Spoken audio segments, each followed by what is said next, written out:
ఎటువంటి సాసులు వేయకుండా ఒకే ఒక పేస్ట్ వేసి న్యూడిల్స్ చేశాను. మంచి హెల్తీ న్యూడిల్స్ అనమాట. ప్రోటీన్, ఫైబర్ అన్నీ ఉన్నాయి ఇందులోనే. మీరు కూడా ఒకసారి ట్రై చేయండి. ఎలా చేసుకోవాలో చూపిస్తాను చూసేయండి. ఇక్కడ న్యూడిల్స్ కోసం అయితే వాటర్ బాయిల్ చేసుకుంటున్నాను. ఈ వాటర్‌లో కొంచెం సాల్ట్, ఆయిల్ వేసుకొని బాయిల్ చేసుకోవాలి. మనం న్యూడిల్స్ ఎప్పుడు చేసినప్పుడు ఎలా చేస్తామో సేమ్ అదే విధంగా చేసుకోవాలి.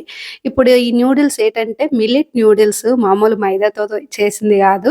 మిల్లెట్ న్యూడిల్స్ బావుంటది టేస్ట్ కూడా. వైట్‌గా ఉండదు. లోపల చూసారు కదా! యెల్లో కలర్‌లో ఉంది. దీంతో పాటు మసాలా పౌడర్ కూడా ఇచ్చారు. ఈ న్యూడిల్స్ ఉడికించుకోవడానికి కొంచెం టైం పడతది. మామూలుగా న్యూడిల్స్ మనకి ఎక్కువ సేపు టైం పట్టదు. కానీ ఈ న్యూడిల్స్ ఏంటంటే బాయిల్ అవ్వడానికి కొంచెం టైం పడతదనమాట. చూసుకుంటూ ఉండాలి. దగ్గరే ఉండాలి. చూసుకోవాలి. మధ్య మధ్యలో కలుపుతూ చూసుకోవాలి. ఎందుకంటే కొంచెం గట్టిగా అనిపిస్తదనమాట. ఇక్కడైతే బాయిల్ అయిపోయింది. ఈ వాటర్ అనేవి తీసేసి హాట్ వాటర్ ఇందులో చల్లనీళ్ళు కలుపుకొని, ఆ వాటర్ కూడా వంపేసి ఇంకా కొంచెం ఆయిల్ వేసుకొని కలిపేసుకొని పక్కన పెట్టేసుకొని ఉంచుకున్నాను.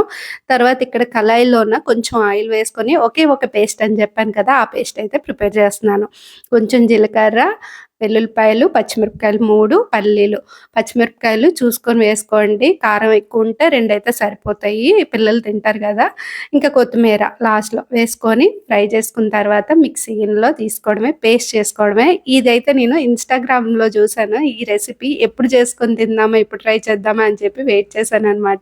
ఫైనల్‌గా అయితే ట్రై చేసి మీకు కూడా చూపిస్తున్నాను.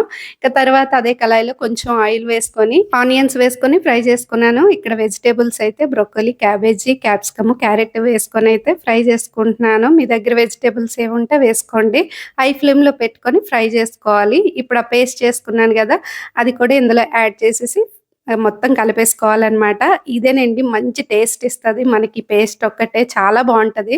మసాలా పౌడర్ అయితే ఎక్కువ యూజ్ చేయలేదు. తక్కువేసే ఏసాననమాట. ఫస్ట్ అది ఏసుకున్నాను గదా! తర్వాత మళ్ళీ న్యూడిల్స్ ఏసాక కూడా కొంచెం ఏసాను. ఆ ప్యాకెట్ అంతా యూజ్ చేయలేదు నేను.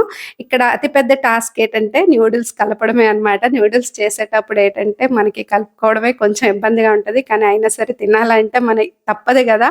ఒక స్పూన్ పట్టుకొని, ఒక గరిటె పట్టుకొని మొత్తం కింద మీద కలిపేసాననమాట. న్యూడిల్స్ అయితే రెడీ అయిపోయింది. యమ్మీ యమ్మీగా ఉంది. చాలా బావుందనమాట టేస్ట్ అయితే.